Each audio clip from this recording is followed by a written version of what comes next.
All right, hey everybody, welcome to Education of a Weaponized Man podcast. Here again, we got Coach Brad with us this week.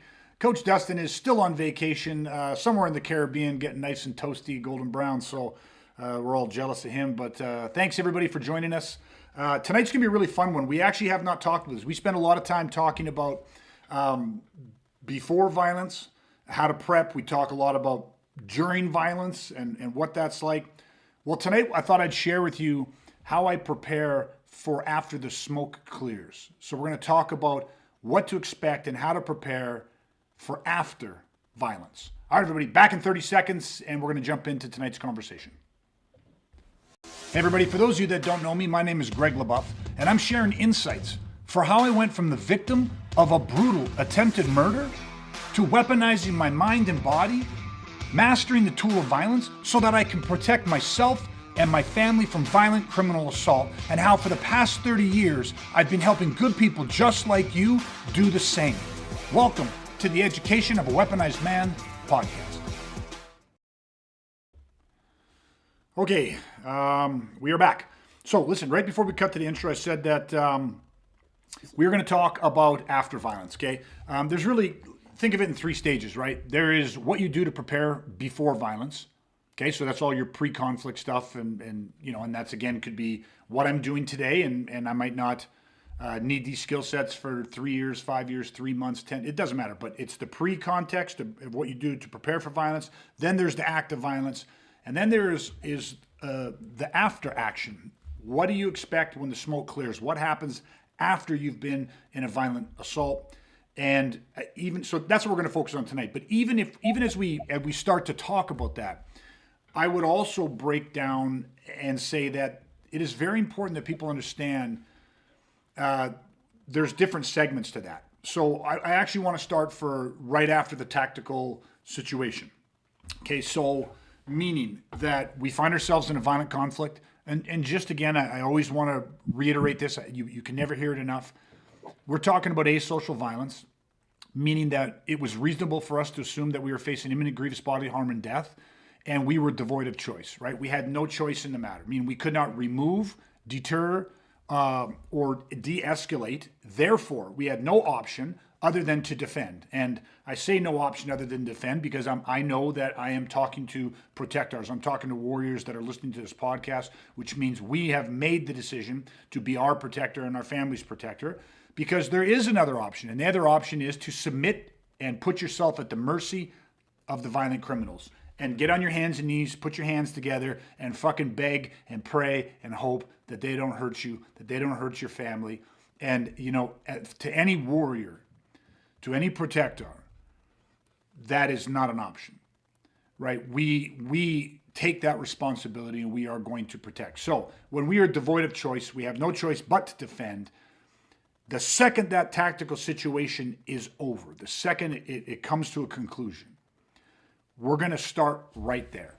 So it's a big subject matter, and I kind of wanted to try to bring a little bit of order to this. So when we talk about some of the points tonight, if you are taking notes or you're kind of jotting a few things down, just understand that I'm not necessarily putting these in order of any type of priority. They are all important. They are all part of your. They need to all be part of your training curriculum. They need to be within your scope of awareness, and you need to prepare. So, having said that, let's start right after the tactical situation. And the first point that I would make, and Brad, by all means, you're going to throw in your own points. You can add on to my points. Like I said, we're not doing it in any specific order, but my first point, I just titled Escape to Safety. And it basically means this. If you look at even, and I'm just going to use an analogy from the law enforcement community, and I would believe that you could draw similar parallels to the military as well. But in a lot of law enforcement situations, let's say they execute a high-risk warrant, to take down an apprehension. There is the work they do at the beginning, you know, the prep work. Then they go out and they execute on the mission, and you will see, if you did the research, you would see a high percentage of incidents or injuries or even fatalities that occur after law enforcement believes that the situation has come to an end. So think about it. You breach a door, you kick in, you go in, you're running and gunning, you're doing the mission, you're clearing the house, you're doing all that stuff, and all of a sudden somebody else clear, you got the bad guys down, they're handcuffed, and all of a sudden it's like, okay, and done. And we know that physiologically speaking, that the sympathetic nervous system, it's the part of your nervous system that mobilizes all of your body's energy, the resources, and redistributes. It's the fight flight stuff, right? So it prepares you for this. So you're stacked outside, you get you're good to go, you get the green light, you execute the mission, and then all of a sudden there is something, some symbol, the guy's in handcuffs, somebody else clear, something happens, and everybody goes, and done. And the second you go done, what can happen on a physiological level is that your body can shut off the sympathetic nervous system, the part that mobilizes to go to action, and it can activate your parasympathetic, which is the backlash. And that's the rest and recovery side of it. And so there have been, many different stories and situations where the police have somebody handcuffed, they have them sitting, they have them in the back of the squad car, whatever it is, and everybody has relaxed. They've gone into this parasympathetic kind of backlash, and yet the suspect hasn't been, fully searched properly, and he has a handcuff key, or something happens. Another suspect emerges, somebody missed something, whatever it is, and all of a sudden you're caught in this action-reaction. You're caught in the reaction side of that action-reaction dichotomy, and fatalities happen. So expand that out. We have to make sure that we're fucking safe. And Brad, you can throw in a scenario if you want, or throw your 2 cents in, but I think of it in terms of the situations that I've been in, and the situations of clients of mine that I've trained many, many times. There seems to be an end to the action, yet that was merely a pause, and then something mutated and it kicked off again. There was still something left in that situation. And it's kind of like going camping and you think your fire's out, but it only takes one ember that somebody didn't see to reignite and cause a forest fire. So we have to make sure that the first thing is, when it's over, you got to actually make sure you can escape to safety. Remove yourself from that situation, or make sure that the situation is actually fucking secured, or you got to stay on the clock. So I'll just throw that out there real quick, and then Brad, you can pile onto that if you want. Yeah, just it's just one example I want to share and maybe touch on is that, like, the parasympathetic backlash is so important to understand, that military forces would actually have reserve soldiers, reinforcement soldiers. So you have your fighting force, right? These are the guys that are on the front lines. These guys that are in the middle of the battle. And then when they had to get back to camp or get to wherever they had to be, they would have a separate unit, backup unit, reinforcement unit that would that would take over, because they understand and understood that these people that have been in this situation, they're going to have a dump, they're going to have a parasympathetic backlash.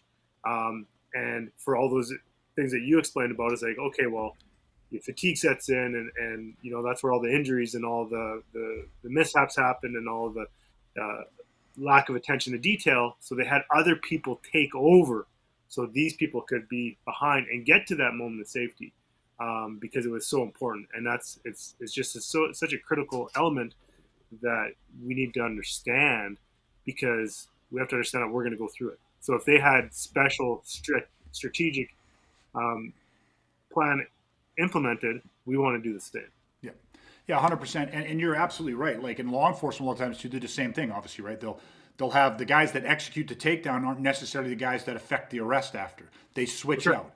And it's I guess, I mean, a lot of people are probably absolutely dialed into what we're saying, but it just stands to reason, right? If you're the operator and you're the guy that's breaching the door, you're the team that's executing that takedown, but you have another team that's on deck outside, and the second that they enter into the phase of the arrest portion, you're going to go in. It's just like you kind of have your offensive and defensive players on a football team.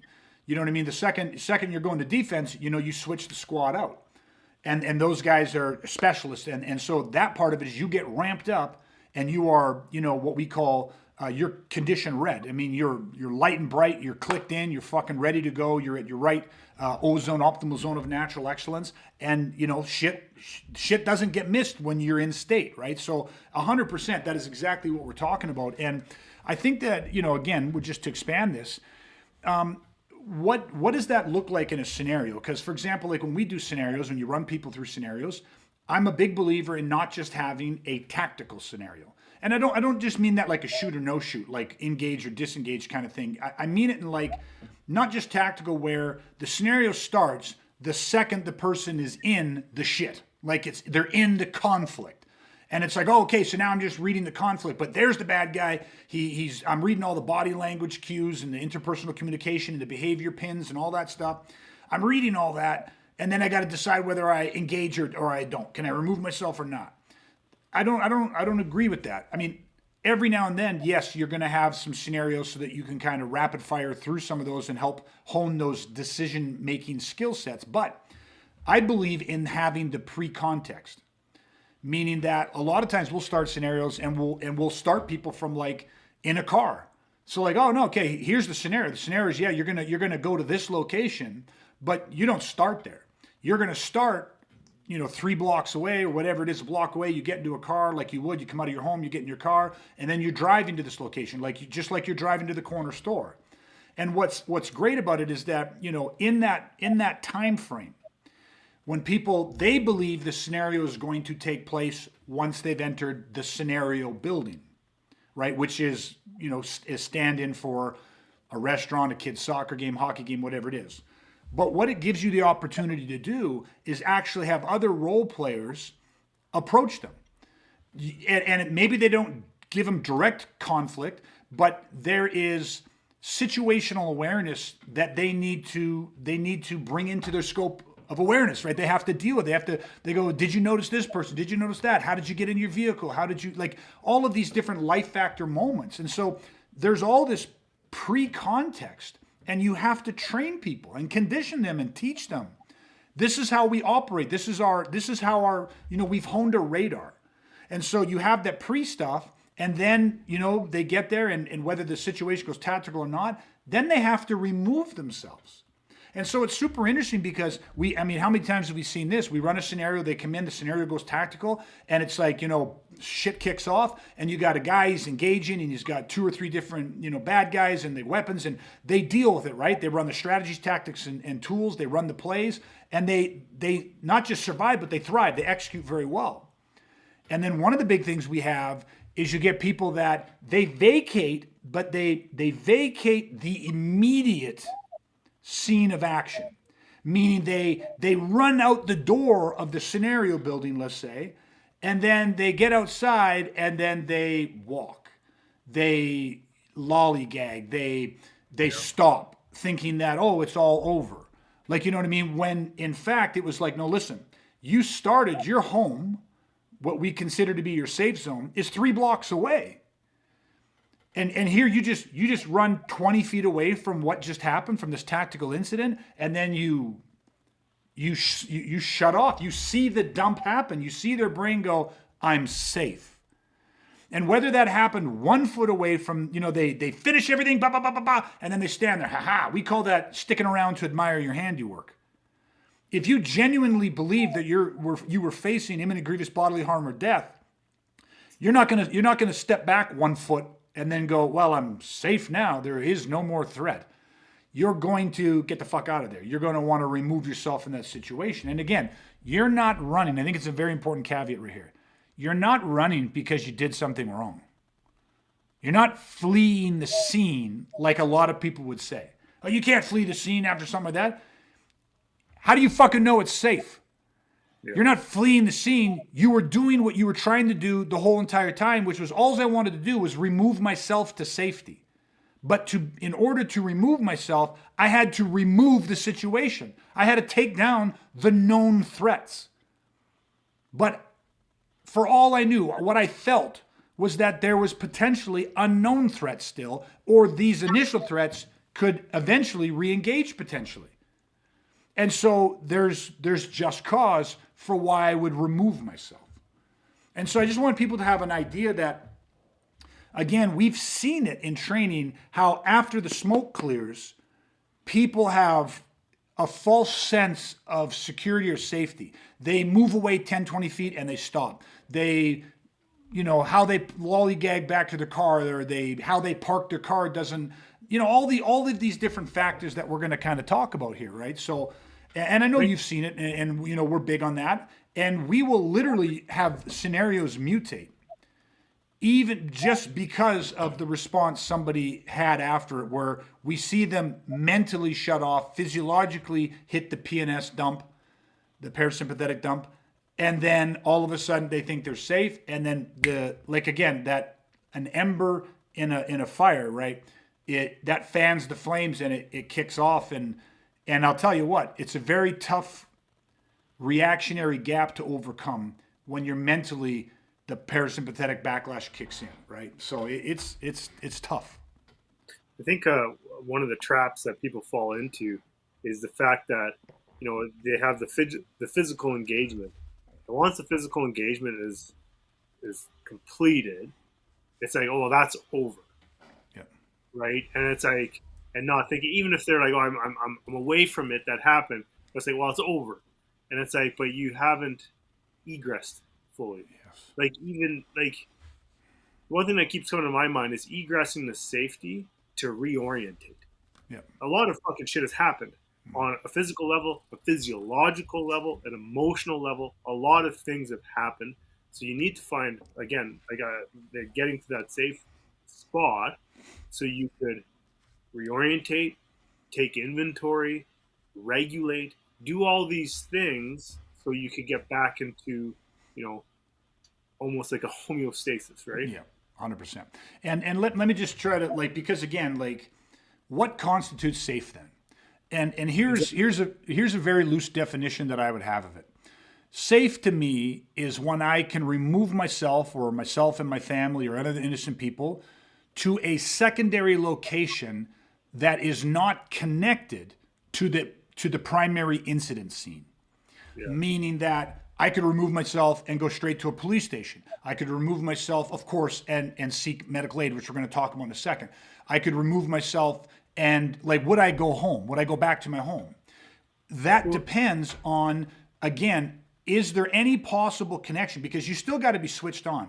Is there any feasible way, is there any way that I am aware of that individuals that witness this could track what I am doing?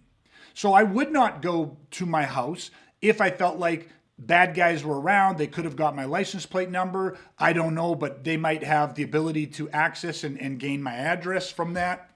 All of these different things. Sorry, go ahead. A good example that kind of tying into what you're talking about is like, well, what happens about a road rage incident? You have a road rage at the supermarket that's a few blocks from your house, and you're like, oh, I'm going to get out of here, and you go home. It's like, that's still connected to the incident. 100%. Right? Yeah. Because your vehicle was there. Exactly, right? So it's not the safe spot to egress to, where a police station and reporting the situation would be a better example of something that you would be leaning towards. And see, great example to bring up, because with let's say like the road rage incident, or you're in a parking lot, like you come out and you get in your car and you back out, and whatever it is, there's some sort of altercation, but nothing physical happens. But there's still an altercation, and then you leave from there and you drive home. And a lot of people, they drive home and they're pissed off and they're thinking about the situation, but they're not recognizing, is the guy potentially following me? Did he get my license plate number? Will he take this to the next level? And a lot of people they go into denial. They rationalize, they minimize, they make excuses. They just flat out refuse to look at this and say, well, the survivable value lies in assuming that, listen, there was an altercation. Might to me seems like nothing, but listen, people are fucking off their rocker sometimes. They're under the influence of so many other things that you have no idea what they're going through. And oftentimes it's the simple thing, the straw that breaks the camel's back, and this motherfucker follows you home. So again, this is part of our situational awareness for after confrontation. And again, it doesn't matter how small. What's something we know about violence? Whether it's small, disengaged conflict, nothing physical's happened, or whether it's engaged physical violence, is aggression and violence mutates, and it moves linear. It's either escalating up or it's going down. It's not random. It's not sporadic. We can track it. There's all you have to do is understand the sequencing of violence to be able to track it. But this is different. I would assume that this individual would follow me home. And so now I'm thinking and saying, listen, what is the likelihood that he saw my license plate? What is the likelihood that this? When I'm driving, I don't drive my direct route home. I'm taking additional turns. I'm switching lanes over. I'm doing things at the last minute. I'm pulling in this way. I am checking to make sure that I'm not being followed. And again, do I think he saw my license plate? And you might say, well, yeah, he did, but what am I going to do? Never go home? No. Go ahead. You know what? It just popped in my head is that people are like, man, you're paranoid. Mm-hmm. And I'm just like, whoa, okay, because it's not like you drive like that every single day. No, 100%. You're driving like that for a reason, because there was indicators. Yeah. An event happened, right? You're not paranoid. Well, something happened. Executing the back end of your strategies. Yeah. Well, something happened. See, paranoid is when you're worried about something happening that has never happened and has not happened, and there are no signs to lead anybody reasonably to believe that it will happen. And then you live in that state. Yeah, I just do that all the time, just in case. Yeah, because it's fucking fun. No, like, you know what? I heard this story once, right? Okay, this is a side tangent on paranoia, but I heard this story once. This guy was talking about. He said, "Listen, I got jumped once. Like this guy, fucking out of nowhere, fucking came up behind me, sucker punched me, nailed me, like, and then fucking stomped me a couple times and stuff. And you're like, oh, okay, like, out of fucking nowhere, right? Because that's not typical. That is not typical of how violence works. There's often pre-indicators. And it's like, nope, there's nothing. So you talk about it a little more and say, well, I'm really fascinated because this is a massive anomaly. Now, listen, we can't train for anomalies. We have to train for what is probable, right? That's just, everyone understands that. But the more we started to talk to this individual, so you never seen this person before, you didn't have a feeling beforehand, nothing happened, there was no eye contact, nothing, nope. And about 15 minutes into this, nothing. The guy finally stopped and said, well, yeah, I had seen the guy before. And it's like, oh, well, when did you see the guy? Well, the week earlier, because we're at the same pub. A week earlier, him and I had words. And it's like, oh, okay, so a week earlier, you guys actually had a verbal confrontation. Yeah, but nothing, there was no other indicators that night. Well, that's where people like, the sucker punch, you didn't get sucker punched. You just didn't understand the sequencing of violence. And then you went back to the same place, like your habituated pattern, and that continued where it left off for him, even if it wasn't for you. And so, again, with paranoia, something has happened. And when something happens, we don't discount that, no matter how small. We actually just fucking address it. And so if we're talking about what you do after the incident, is you have to make sure that you are escaping to safety. You are actually gaining safety. That's post-conflict procedure. Not post-attempted murder procedure, post-conflict procedure. Right? I'll throw this out there right now. I have a 6-month rule. And this is really, really, may seem really strict for people, but anytime that I'm in a confrontation, anytime that I have been in a confrontation at a certain place, I don't give a fuck if it's the grocery store. I don't care if it was a hockey arena. I don't care if it was at a movie theater. I don't give a shit. I do not go back to that same location for 6 months. And we've never been back. And sometimes places go out of business before you can go back. But why? Because here's something that saved me multiple times. You have an incident, and I'm thinking of specific. I had a run-in, and it wasn't me that had a run-in. It was a group of individuals that were part of a known gang, and they had a run-in with somebody an innocent person, an intended victim, and I interjected into that. Now, it did not go physical. I was able to de-escalate. I was able to deter and redirect the situation. And so it did not go physical. However, I could tell that the guy that was kind of in charge of this group of people, the kind of like the leader at that time of that gang, there was one or two of his associates that absolutely wanted it to go physical. They did not like what I was saying. They did not like me. They did not like the fact that I was interfering. They didn't like any of it. And I knew that. I could sense that. But they weren't the ones calling the shots. And the guy that was, we were okay. We came to an understanding. And how I did that, by the way, was by allowing them to save face, by allowing them to maintain their respect. And I didn't have to subjugate myself to do it, but I was very aware that in good tactical communication, you cannot disrespect, even unintentionally. Because disrespect is dissim and dissim is fucking death. You will put them in a position where they have no choice but to fucking gain back their respect. And what I did was allowed him to save face. And this happened at a place that I used to frequent quite often. And I did not go back to that place for 6 months. But I'll tell you something. I heard through other people that I knew, other associates, they were back every fucking weekend. For almost 2 fucking months, they came back. Now, were they looking for me? Yes and no. The leader wasn't, but that leader wasn't there. It was the other guys that I knew were fucking pissed off. They came back.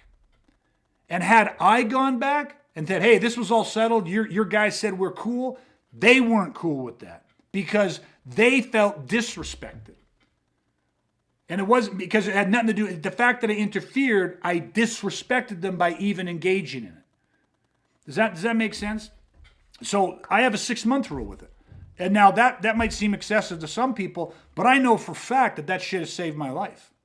Because if you have a confrontation, physical or not, and then you re-encounter this person, they are going to look for any signs of you disrespecting them. It can be the subtlest glance. It can be a shoulder shrug. It can be a smirk that crosses your face that has nothing to do with them, and they'll go, look at that motherfucker. And that'll escalate up because violence is always simmering. Aggression, it's the aggression continuum. It is wanting to mutate to a point where it can explode and kill.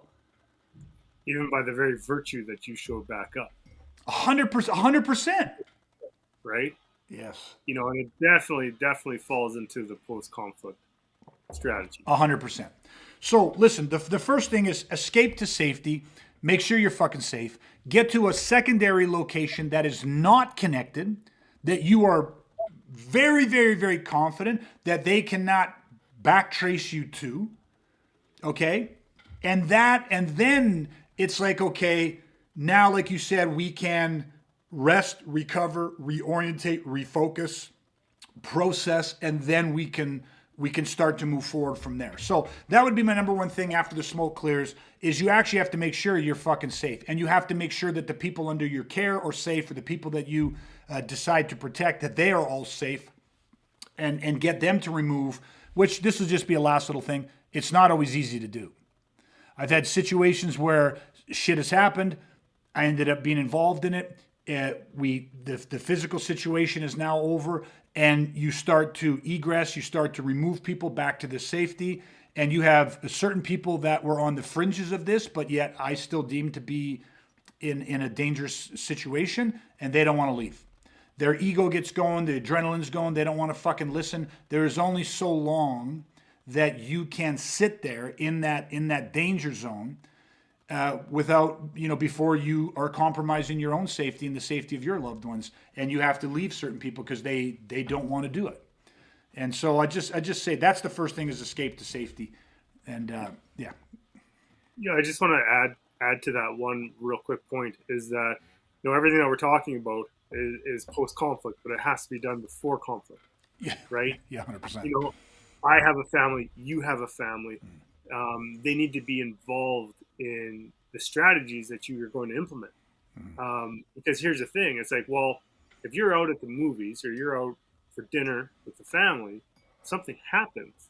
And, my wife takes the kids and egresses them, right? As part of the strategy but that separates us. If we don't understand where if we don't have the same criteria or even a known location that we've talked about, that's surrounding our kind of ecosystem that we all exist in, like Southwest Edmonton. I definitely don't go to the north side, right? Yeah. So it's like I don't exist there, so I have the spots that I would that are familiar, right? So having that as your tactical plan needs to be part of it as well, right? Yeah, 100%. And actually, just because you brought that up, but we are going to do a podcast where I want to have spouses on, and we're going to talk about how, as a couple, what our weaponized battle plans are as a couple, because there are primary and secondary roles, and what those roles are, and how you keep your family safe and your kids safe before conflict, during conflict, and after conflict. And that's kind of what you're alluding to, and it's going to be a very powerful episode. So that'll come up in the near future here. So we will address that in more detail, because that's definitely worth it. And we get a lot of questions about that, right? So we will definitely address that. So the next thing that I have, right? So the first thing is escape to safety. Make sure you're actually safe. And now remember, these are going to integrate, okay? Because the next one is, are you hurt or are you injured? And this really just is exactly that. Listen, if something's gone physical, are you fucking hurt or are you injured? If the answer is no, then escape to fucking safety. Now, you got to remember, too, we have to expand this and make sure that it might not just be me. It might be me with my kids, or me with my wife, or other innocent people where I feel compelled because I so deeply believe in good people's right to life, liberty, freedom, and security. I might be entering into a situation on their behalf. But the idea is that after it's done, are you hurt or are you injured? If not, and it's just you, get the fuck out. But if it isn't just you, or if you are hurt or injured, what do we do? Okay? Because that's what that can, a lot of people might have been listening to this going, listen, that's great. What if I'm fucking injured? Now, I'm just going to do a quick definition. Are you hurt or are you injured? If you're hurt, get the fuck up and move on. And this is something that training, and a lot of people haven't experienced their lives, but a lot of people, they don't do well with pain. And why I want to distinguish, if you're hurt hurts. Fucking hurts. But you're not injured, meaning you can still fucking drive on. You got to have the grit. You got to have the fucking fortitude, the resiliency to get the fuck up and get doing what needs to be done, and worry about the fucking pain later. Now, if you are injured, injury is completely different. Injury can immobilize you. Injury can incapacitate you in many different ways and versions, and therefore, when you are injured, you must seek medical attention. Now, in the middle of a combat situation, in the middle of violence, and you suffer an injury, if the fighting's not done, then you got to fucking figure out a way to drive on. And this is, again, with the training, where in your training, if you train and you don't ever simulate injury, meaning say, what's my dominant hand? Okay, now that gets tied behind your back or put into a sling. And so now you don't have access to your dominant hand. Oh, now that leg's gone. And all of a sudden, put a lockable knee brace on where that you can't bend that knee the same way. Or, put a couple thumbtacks in someone's shoe and say, now try to move around. And the guy's like, well, motherfucker, like, yeah.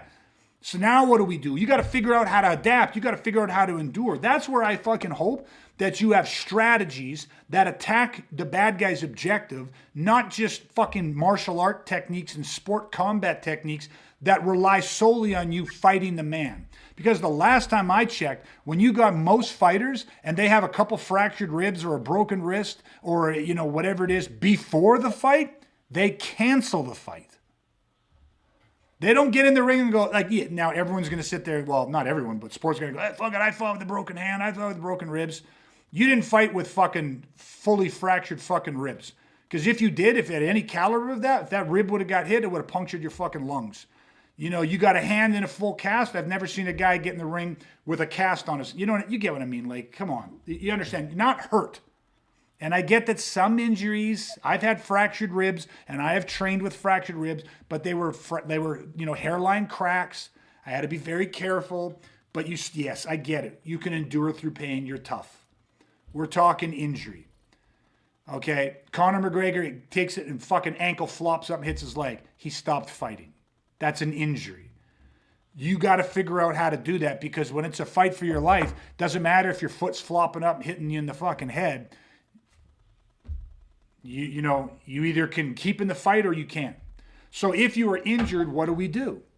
Well, first thing is what we just said. You have to train in a way that you can simulate an injury. Now, you're not feeling that pain, but you're saying, I no longer have use of my dominant hand. I no longer can grip the knife. I no longer can this. I no longer can that. But what has to happen in that training is you have to take a few moments and you have to mentally, in the theater of your mind, brace yourself for that type of injury, for the amount of blood that you can be losing, for the pain that you're going to be feeling. You have to make that shit real.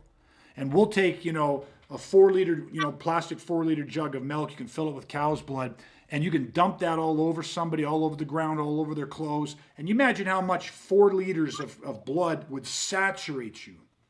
You know what that looks like on a floor? But that's how much blood you can lose and still fucking be in the fight. And that's just one person's blood. Now you're going to be getting close to not being able to lose much more than that. But the point is, for many people, when they see just a little bit of blood, that sends them into fucking shock.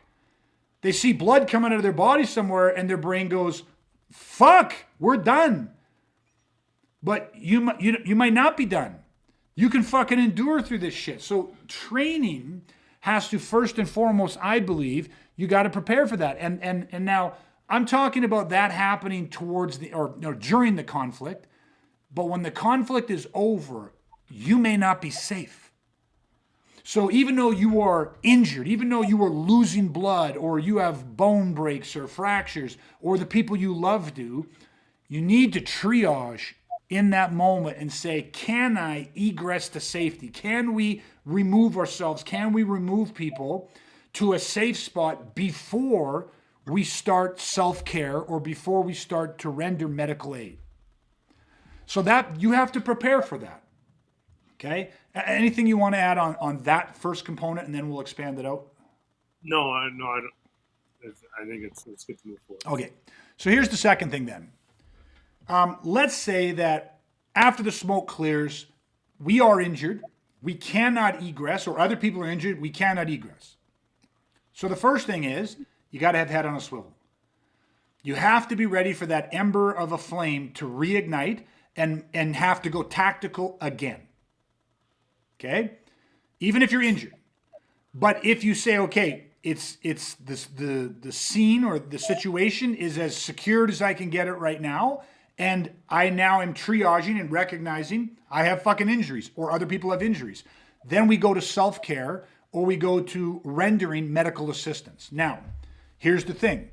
If you don't bring it to the fight, it won't get to the fight. And so what am I referencing? What are we talking about when we teach people that, Brad? Talking about like a med kit, something that you can render yourself or another person aid, right? Yeah. And it's like if you don't have, again, if you don't have anything, then you're MacGyver. And if you don't know what MacGyver is, you're fucked. You're screwed. Yeah. No shit.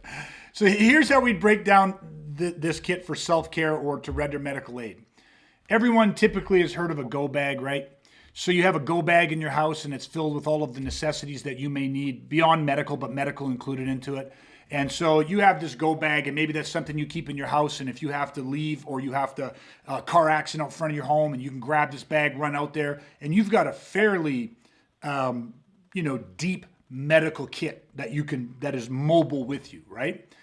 Or then I have I have a bigger medical bag like that. Then I actually have a more like a vehicle go bag. Like you have a bit more of medical kit in my car. Not as much as I'd have at my house, but still pretty robust for my vehicle. And then I have a personal med kit. And that is something that is equipment that I keep on me all the time. And so what is that? Well, again, because I try to carry this, I ritualistically try to carry this as much as I possibly can. Right? I always have my tack knife. I most often, not 100%, but probably 98% of the time, situational dependent, but I have my tack light. I have at least one tourniquet, and you have at least one pack of combat gauze. Now, combat gauze can have the quick clot agent on it, which helps, cauterize the wound or help the wound seal a little bit more. But what you need is just good gauze. And gauze and the tourniquet are very, very compact. They're rolled up tight, they're very small. They're not that difficult to carry, they're not that cumbersome, especially in Canada, because 8 months out of the year, we often require some form of thicker jacket or hoodie at least. And you typically have, pockets that you can easily carry this stuff with you. And here's the thing, right? If you're injured, what am I prepared for? Well, A, to reduce, if not completely stop, the flow of blood, the loss of blood. And a gauze, just being able to pack or compress a wound, or a tourniquet to be able to stop arterial bleeds, are two, what I believe, of some of the most powerful life-saving tools that every single person you should never be without. Now, I'm just going to throw something out here too, because a family of four, right? My wife, my kids, you need 4 tourniquets. You need at least 4 things of gauze, right? Because now I'm not always carrying all 4 on me, but at certain times, when it's more convenient, it's the kids carrying their med kits. They have their tack pens, they have their tack light, and they have to have their med kits, because if you don't bring it to the fight, it doesn't get to the fight. It's better to have it not need it than need it not have it. And that's just a fundamental Boy Scout rule. You know what I mean? I was taught that in Boy Scouts and Cubs when I was fucking 7 years old. And it still applies today. So the thing is that once we start administering self-aid, now obviously communication or comms are very, very important. So when the smoke clears, again, we're tying these things together, I want to get to safety. Now, many people think, well, what about calling 911 right away to report the incident or whatever it is? I need to get to safety. That is my primary paramount concern, is to make sure that I am in a safe place where I can then work the comms, then communicate, then call. Now, if we've been in a violent situation, the smoke clears, we cannot remove ourselves because of our own personal injuries or injuries to the people around us. Then I am going to A, head on a swivel, B, start self-care, administering tactical first aid. And yes, part of that would then either be at the right moment in time, calling for help, and that might need to happen instantaneously. You might recognize the severity of the injury and you need to get 911. And people got to remember, if you get 911 and you hit send on that thing, you may have to drop that phone. But 911, when they answer that, they're going to hear what's going on. They're going to trace the phone call.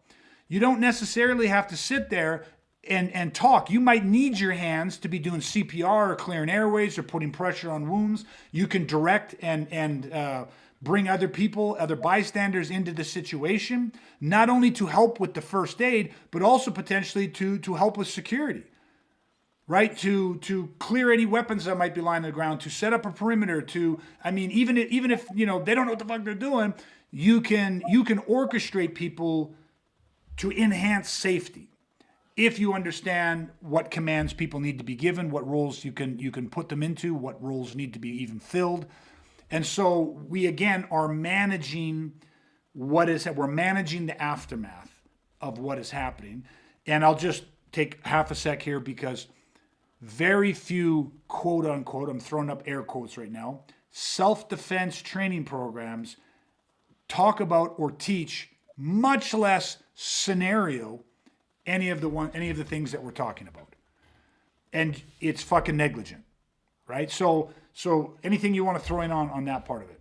Actually, you kind of alluded to where my head was at, because again, like everything that we're talking about is post-combat, post-conflict, but it's like it needs to be strategized. It needs to be worked before we ever find ourselves in a situation. So just like buying a tourniquet and some gauze and putting it into like some sort of carry, right?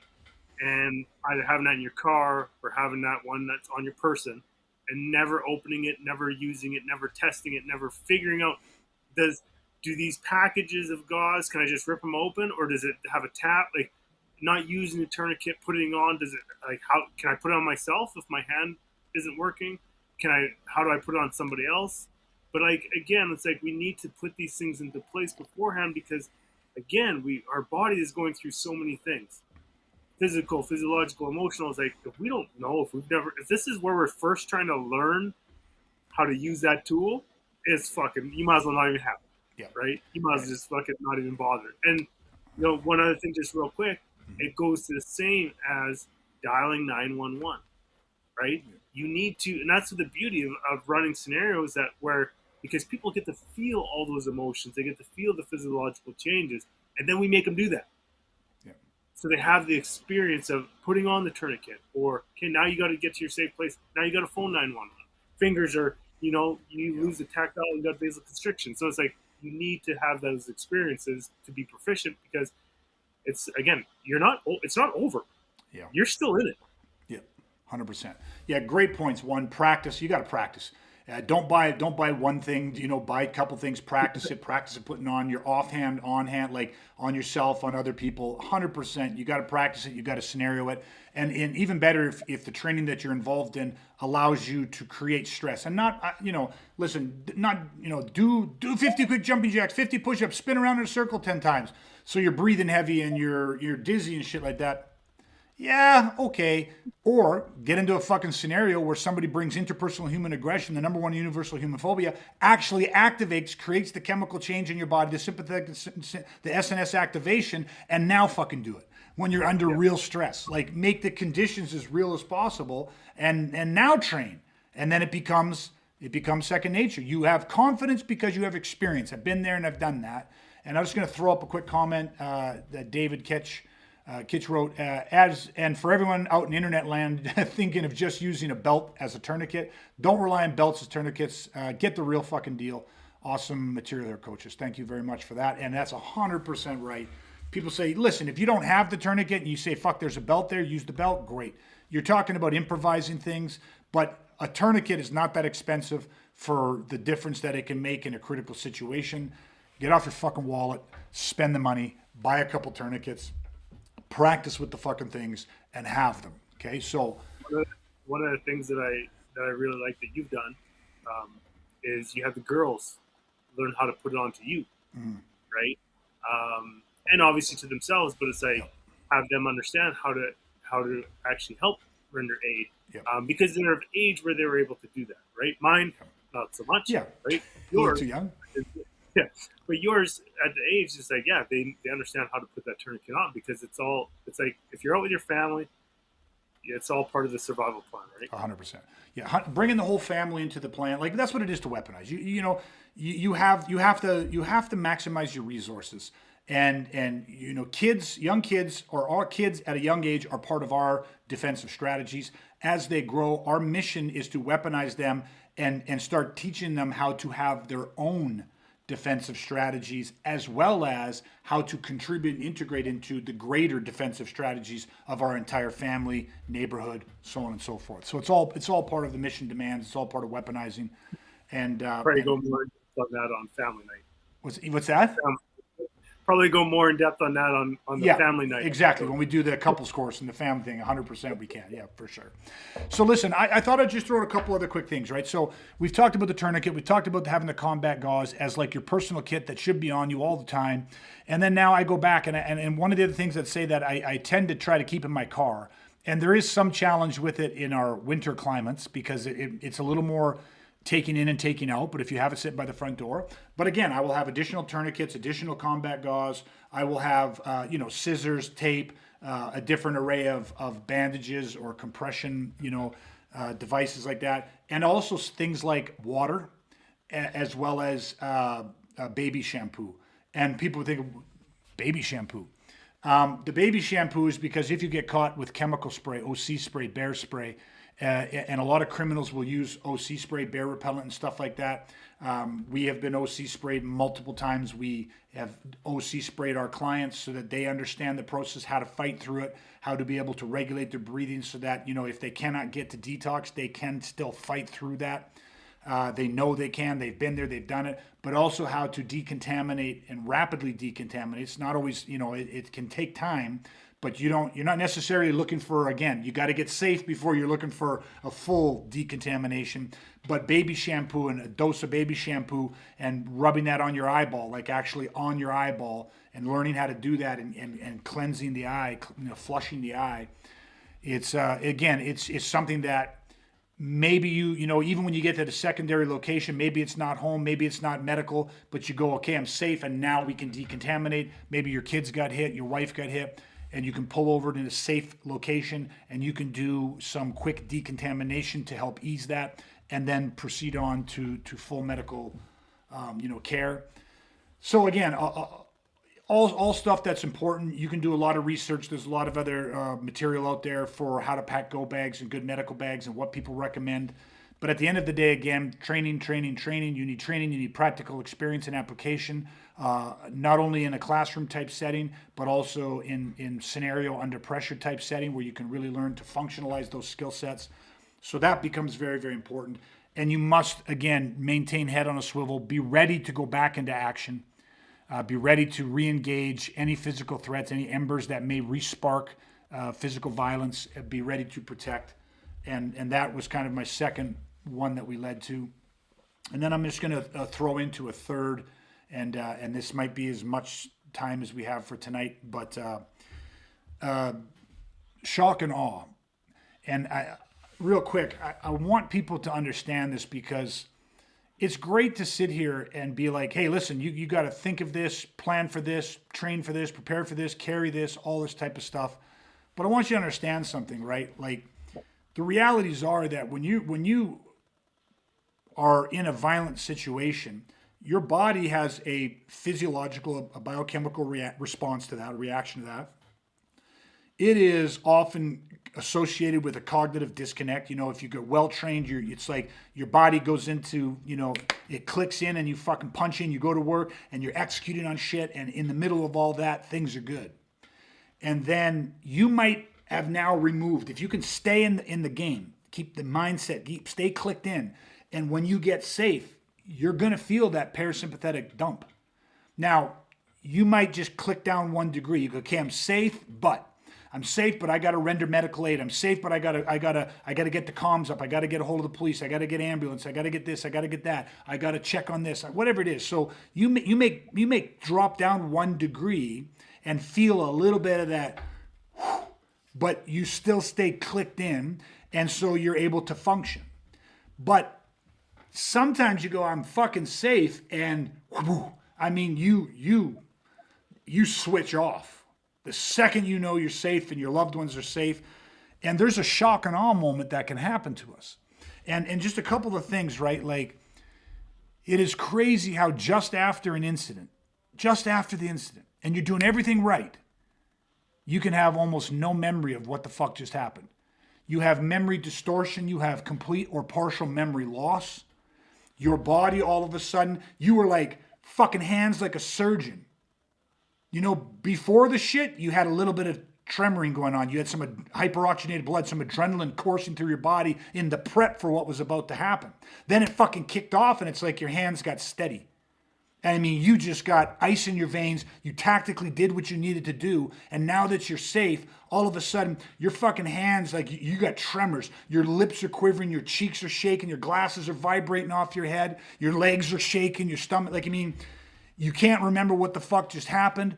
You're starting to go into shock. And I just want people to understand, like, I've experienced a lot of these things after situations. And I'll tell you, man, there is nothing scarier than feeling like you are losing control of your mind or your body. And after a violent incident, I mean, where life and death, where you believe that this was it, or that your family's lives were in that kind of jeopardy. When that shit's done, I've had incidents where it's like, I don't even remember what the fuck just happened. You're just sitting there and you got what they call a Kodak moment. Meaning that, like, remember those old Polaroids, those old Kodak Polaroids, and this thing, I remember this, and then I remember this, and then I remember that, you know what I mean? And it's like, and you have nothing in between that shit. And so when you are experiencing stuff, understand it's normal. It's normal to feel that way. And what you need to do, here's one of the first things, the best advice I ever got, is if you can, remember, you got to be safe, lie down. If you can, lie down and elevate your feet a bit. I've done this. You're in a safe zone, fucking side of the road, you lie down. Not on the road. Remember, you're safe. But lie down and elevate your feet and start autogenic breathing. In for 4, like 4 count breath.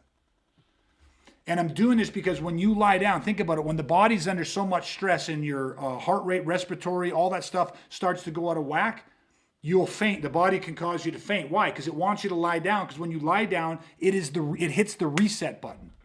And so when you lie down and you start breathing, you can start to reset your respiratory, your heart rate, blood pressure, all of that stuff can start to reset. Okay, that is very, very powerful to do that. Recognize and don't worry about the fact that you may not fully recall things right now. That's okay. The incident just happened.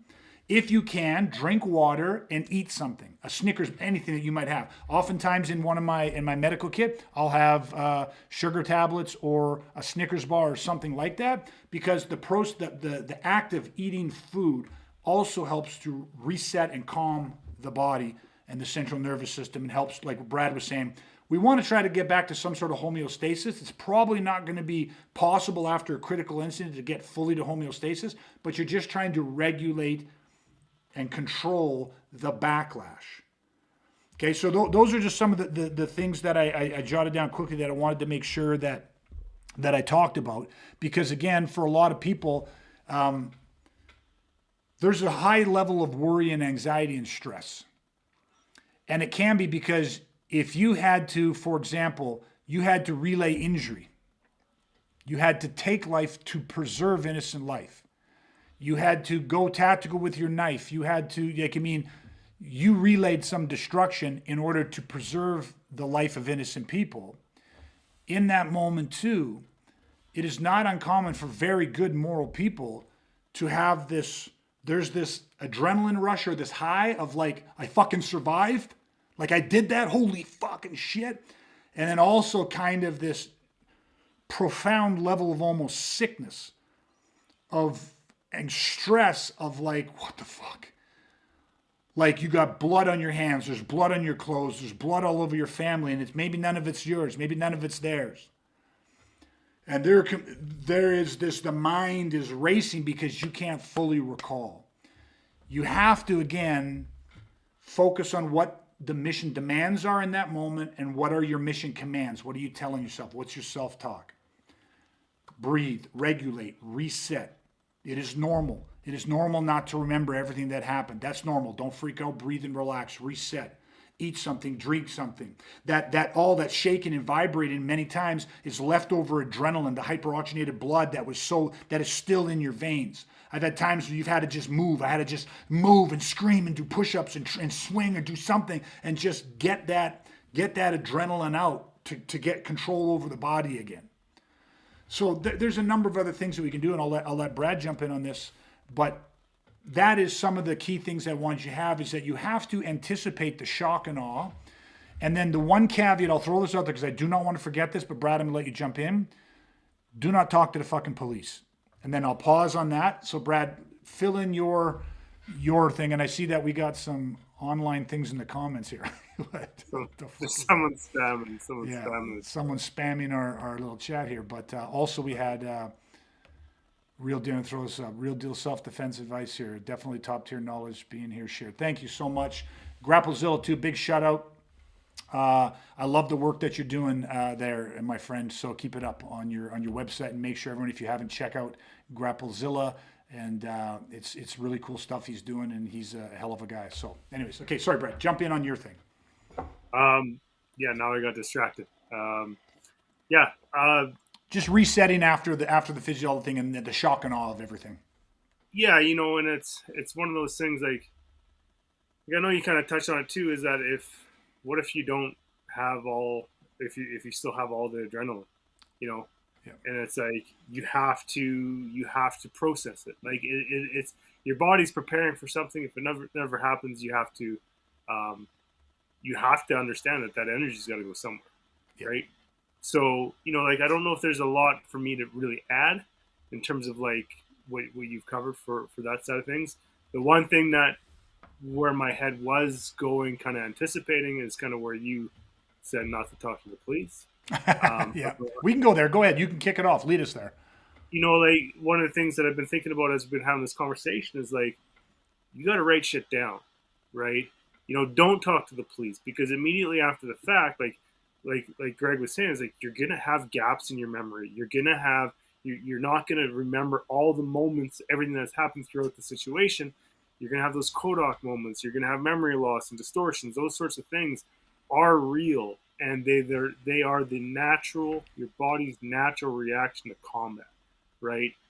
But 72 hours after a conflict, after a situation, 48 hours, something like that.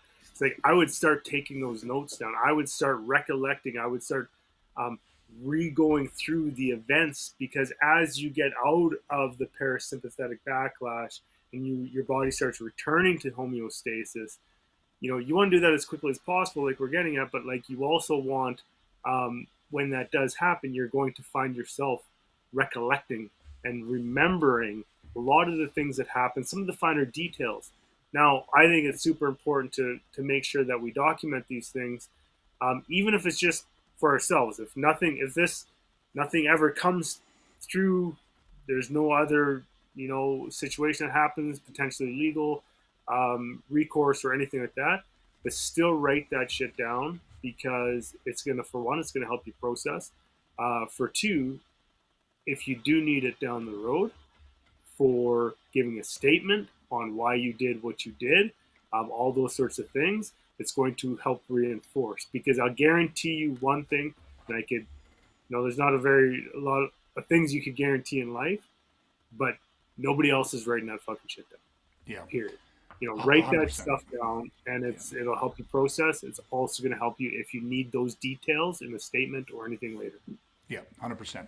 And what I'll do is just jump back to expand out my thought of why we don't talk to the police, and for all the reasons Brad had just said, and what we'd mentioned about the fact that if we have gaps in our memory, and because of the shock, because of the stress of the situation, and all the physiological change, everything's going on, you got to remember something, right?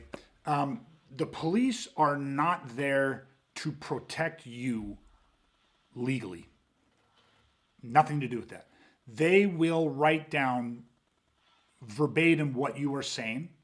There is not going to be the same context for meaning attached to that. So they're just writing stuff down. They will even go as far as to question you, to try to say, well, what happened during this? And did you do this? Whatever it is, whatever line of questioning they want to take. Maybe they have no nefarious motivation for them personally, but you got to understand something. What they write down, what they hear, everything is admissible in a court of law. And some prosecutor can take what you have said out of context. He can take it, he can twist it, he can fucking manipulate it, and they can use it against you. Right? That's why anything that you say can and will be used against you. So even if you're not placed under arrest and the police are just on scene, and you're a good citizen and you were 100% righteous, you believe you're legally and morally within your right to defend yourself, you do not make statements to the police. Not under stress, no matter how badly they want you to, no matter how much they tell you that, just tell me tell me what the fuck happened here, and I can get you home. I'll get you on the way. We're on your side. You do not make statements to the police. You ask them, am I under arrest? Because you got to remember something, right? Self-defense in Canada is legal. If they believe that something happened that was illegal, they'll place you under arrest. And if they do place you under arrest, you say what? I would like to talk to my lawyer. I want to speak to my lawyer. I don't make statements. I'd like to talk to my lawyer. They say, we need you to come down to the station and fill out this report and just write out your version of what happened, blah, blah, blah. I do not make statements. I would like to talk to my lawyer. And I cannot stress this enough, because this is part of how we protect ourselves. We have the right to self-defense. Good, law-abiding, moral citizens have the right to self-defense. And oftentimes, a prosecutor or somebody can flip the script on you because of statements that you have made that were not in the context with which you meant them. So you do not make statements, and understand the shock and awe. And once again, we're going to say this, and you're going to see an underlying thread here. You've got to train this. It's not as easy as you think. It's not as easy as you think to shut the fuck up and say nothing. Especially when you go, fuck this shit, I'm right. I know my rights. I did nothing wrong. This guy did this. Those people did this. They did that. You want to start making statements. And here's one angle as to why that many people don't think of. You're a good person. You haven't had experience with violence. You don't live that type of criminal lifestyle. Yes, You believe in your right to life, liberty, freedom, and security, your right to defend yourself and your family. And so, therefore, you have trained and prepared for just such an occasion, but you have yet to experience it. But then it happens. And not only does it happen, but it's a righteous fucking fight, meaning that you have to use the tool of violence to injure another human being to preserve your life. In that moment, a lot of people just want to hear that they did the right fucking thing. They want an ally. They want somebody to say, hey man, I'd have done the same fucking thing in your shoes. You did the right thing. And they really like that if it comes from an authority figure like a police officer. There have been times, I can tell you, where police officers said, fuck man, you did the right thing. If that was my family, I'd have done the same goddamn thing. And that person still ends up having their words used against them in a court of law because the police officer's not writing down what he thinks. It's got nothing to do with his fucking personal opinion. He's there to enforce the law, not his personal opinion or beliefs. So having a police officer sit there and think, hey, I fucking agree with you, doesn't mean shit in a court of law. He does not determine whether you're charged. Now, he might issue a charge, but he doesn't determine whether you are convicted. There's a big difference in being charged and being convicted. Do not make statements to the police, especially when you're under the influence of shock, and you might not think you are, but we're telling you, parasympathetic backlash, shock and awe, all of that stuff is fucking real. There's a physiological, biochemical change that's happening in your body. It's happened to you, you're experiencing it, and that can impact you. Even if you remember 99% of everything that happened, you don't fucking make statements to the police, make statements to your lawyer. Your lawyer is the only person that is on your side. Okay? And I hopefully we've hammered the shit out of that. Yes, time to call in Barry Holland. Absolutely, time to call in Barry Holland, the author of No More Mr. Nice Guy, the definitive guide to defending and protecting yourself, property here in Canada, yourself, your family, your property here in Canada. And again, we have a course that we offer. Check out our free courses on our awakentheprotector.ca, and you can take the Beyond No More Mr. Nice Guy. You can order his book through us, all kinds of great stuff, and we'd be happy to hook you up with that. So anyways, okay. You know what? I have a whole nother section of Beyond Violence where I want to talk about how we mentally and emotionally start to recover after a violent assault. And this is so important because I didn't have this training when I was, the victim of an attempted murder. I didn't have this training. And so the aftermath, I wasn't prepared. Even though I was a black belt in martial arts, I had a sparring partner for professional fighters. I was not prepared pre-violence. I was not prepared for the violence. And I sure as fuck wasn't prepared to survive after the violence. And so I had to learn a lot of these lessons the hard way, but I think we're out of time for this episode. So in a future episode, we're going to talk about how we deal with mentally and emotionally with violence, because I'll just say one thing. If you've experienced violence, if you have, some people post-traumatic stress disorder, if you have, I call it the pain pit. If you end up in the pain pit and you're stuck and your life is burning as a result of a lot of shit, or you just don't understand what the fuck you experienced and what your body went through, and you got gaps in it. The mind hates a void. It's going to try to fill that void. It doesn't matter if it's true or false. Oftentimes we fill it with a bunch of fucking untrue bullshit that further causes more stress, more suffering. This goes way beyond just our own personal trauma. But when you are in violence and you have used violence to defend your life, even the people around you, it impacts them in the sense that, like, people will judge you. People will judge you for using violence. No matter how logical it was and how much it made sense to them, they will look at you different because of what you've done, because of what you were capable of. All this kind of, it's just, this is a very deep subject matter, and it's something that I'm, I've experienced this. I have a lot of empathy for people that are experiencing this, and I'll tell you what. You've got to do the work to understand what the fuck you went through.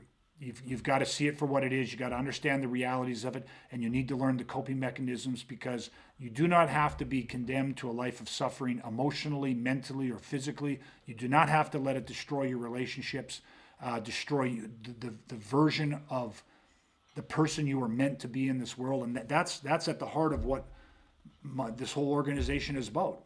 is why I'm so passionate about weaponizing people and helping them go from zero to formidable, and being prepared physically, mentally, and emotionally, pre-conflict, during the conflict, and after the conflict. We need to make sure that we can continue on as healthy, productive, moral, law-abiding members of society. And that's what it is to weaponize. So I think I'll leave it here. I'll just throw up one last comment. Once again, hearing this conversation just once is definitely not enough. Put it on repeat, everyone. Thank you. I appreciate that, David. That's exactly what we'd recommend people to do. This conversation, if you know anybody that you believe needs to hear this, please forward it, tag us in it, send it to them. Any comments, questions, let us know. There's more for how to prepare after the smoke clears. Look for future episodes, and we'll go a little bit deeper into beyond violence and all of this, the mental, emotional, and trauma, and how we deal with that. And that's it. So I don't know. For me, Brad, I think that kind of sums it up. Anything that you want to throw in? Just now's the time, I guess. Yeah, for me, is just one of those things that, this is all training. People, I think you have this preconceived notion that training is just the physical part. How do I defend myself physically? When you talk about what we're talking about, how to weaponize it against violent criminal assault, you can't just focus on the physical and leave everything else and be like, that's all, that'll all just work itself out, because it may not. And it not often does not. So again, like everything we're talking about tonight, it's all part of the process, and it's all a necessary part of the process. Yeah, 100%. All right, everybody, we will wrap it up here for today. Thank you, Brad, so much. Appreciate it. This was a great conversation. I know a lot of people are going to benefit from this. For anybody listening, thank you so much for contributing, everybody, for jumping on, sharing, commenting, following us. Again, please, you can don't forget to head over to wherever you like to listen to your favorite podcast. Look up Education of a Weaponized Man. Subscribe, follow, leave a comment. Hopefully you enjoyed this enough to leave a 5-star rating. That is how we are growing this. It is organic. We're not doing any paid advertising. It is completely word of mouth, from Protectar to Protectar, warrior to warrior. And so we deeply appreciate it. Give us a follow on Facebook. Again, Awaken the Protectar within. And again, we just super appreciate your support. Don't forget to head over and check out our website, awakentheprotectar.ca. We have the 4 big dominoes that we knocked down for you, a bunch of free courses that really solve the 4 core problems that every single warrior needs to solve before they can fully tap into the protector that is inside of them and truly become a life-saving force in a dark moment for yourself, family, and other innocent people. So that is it, everybody. Please stay safe, stay weaponized. We're going to chat again soon, everybody. Have a great night.